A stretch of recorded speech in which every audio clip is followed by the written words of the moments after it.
Yo! Ay tawag doon, ito na yung last part ng guitar pedal repair. So, ito na yung pinaka-pang lima.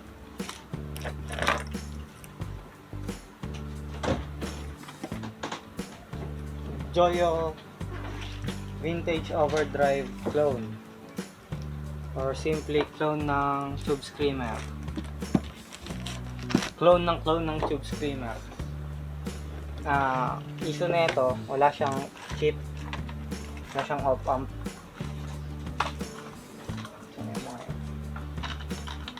So bali lagyan natin siya ng opamp. Ito yung opamp na pwede sa kanya,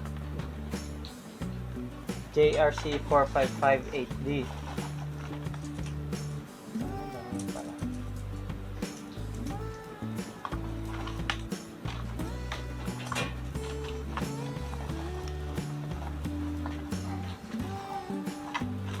Tapos kulang sa kanya wires.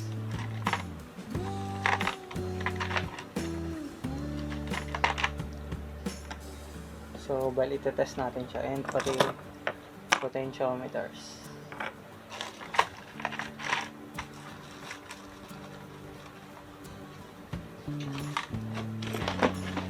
So bali lalagyan natin siya ngayon. Hindi ko alam kung ito yung tamang wiring niya, pero bala na, sundan ko na lang. Naka-label naman na dito yung names. Ito, gain, tone,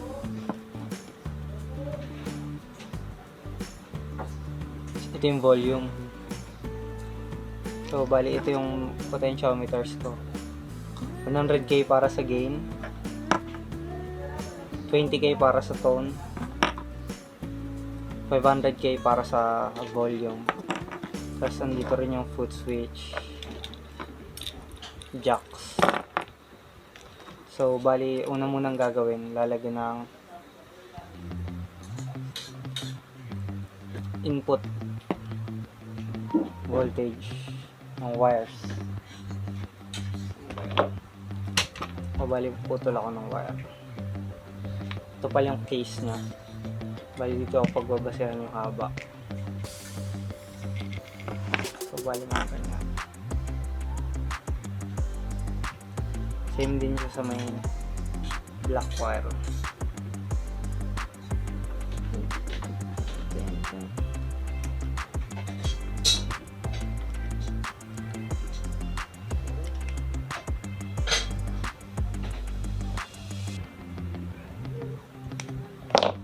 Sunod balatan,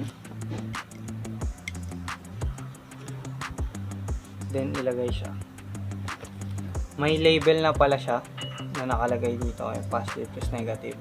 Pero kung hahanapin nyo siya, bali pagbasihan nyo yung mismong chip, bali doon naman nakasulat yung kung saan yung input nya ng VCC, input voltage, tapos ground na mismong op-amp. So bali yung dito kasi ang mismong pin out nya is pin 1 and pin 8 input. Bali kapag tinest mo siya, direkta siya nakalagay dito. So bali una, kasi may takipin na dyan, linisin muna natin.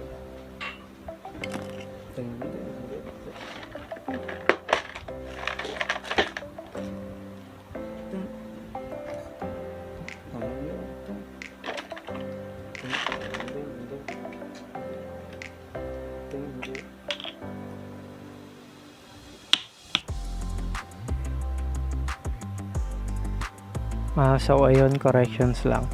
Pin 4 and pin 8 pala ang power rails ng JRC 4558D. And pag nagre-repair ng pedal, ang lagi nyo unang titignan is power.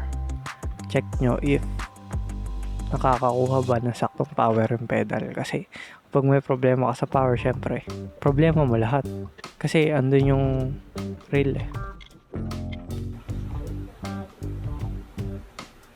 Pagbabaliin pala yung sa main notch na ito. Okay ng flat. Tapos ganyan na lang. So una kong ginawa dito, nilagyan ko ng wire yung power pins niya. So bali tinest ko siya dun sa may op amp. Tapos after ko lagyan nun, tinest ko yung potentiometer. Tinignan ko saan siya naka-pin out, and naghanap ako ibang reference online. Actually, di siya Tube Screamer clone. Isa lang siyang basic overdrive circuit na may buffer boost sa may input stage. Gamit ang isang NPN transistor, BC550. Baka sa susunod, i-reverse engineer ko to para ma-share ko yung schematic sa inyo. After ko nung malocate, chinek ko rin yung gain, yung tone, pati yung volume. So, bali yung volume medyo madali siya nahanap kasi madalas nun nakakonect lang siya sa output ng effects. So, bali nasa dulo siya lagi. Bali output, ground, tapos yung isa galing doon sa may circuit. So, nahanap ko siya agad. Then, sinunod ko yung tone. Pinagbasehan ko lang din siya sa capacitor na malapit sa kanya. And dun sa may gain, nakita ko na 2 pin lang yung kailangan. Bali yung isang pin parang shorted, tas yung isa hindi naman. Bali doon ko siya kinonect.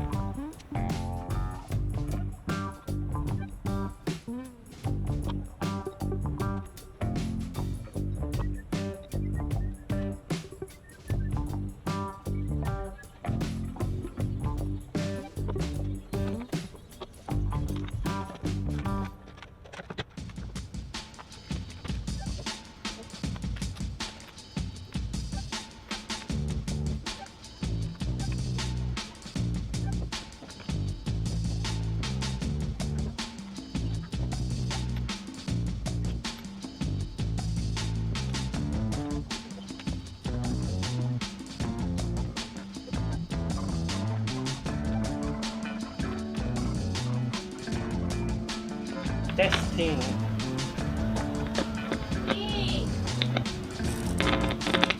So nung tinest ko na siya, chinek ko kung gumagana ba. So bali hindi muna siya gumagana. So tinest ko lahat.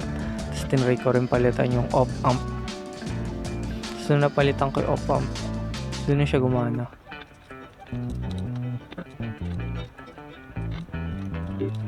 Chinek ko lahat, yung power okay naman. Yung voltage din naman siya masyado nag-drop.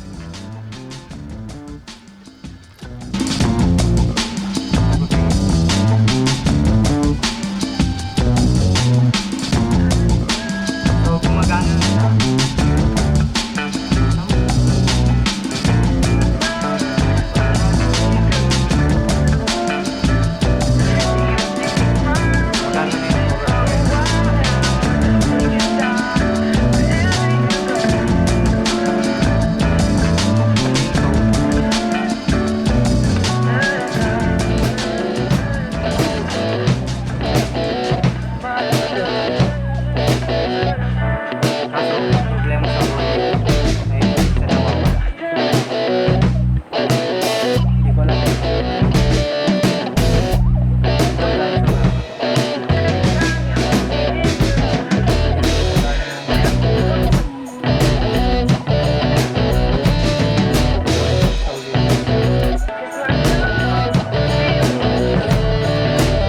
So, bali ayun, na-detect ko na yung problema niya. Matagal-tagal ko rin siyang hinanap. Nasira ko pala isang potentiometer doon sa likod kasi doon ko hininang yung mga wire.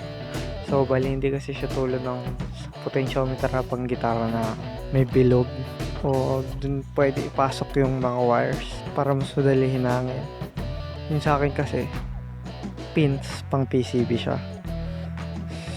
And pangit din yung wire na ginamit nila, so medyo nahirapan ako hinang. So bali parang nasunog ko ata yung contacts kasi shorted yung isang rail, tapos yung isa gumagana pero yung kabilang side, which is useless kasi pagdating sa gain yung 2 pin lang kailangan mo. Kapag yung kabila ginamit mo, maging reverse yung ikot niya. So syempre pangit naman yun. So tinry ko palitan yung potentiometer. Buti meron ako ditong potentiometer na sira na 500k din. Tapos yung tinest ko, gumana na.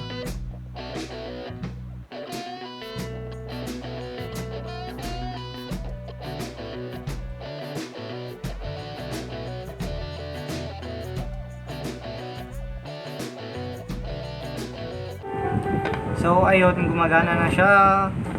Pinag-connect ko to.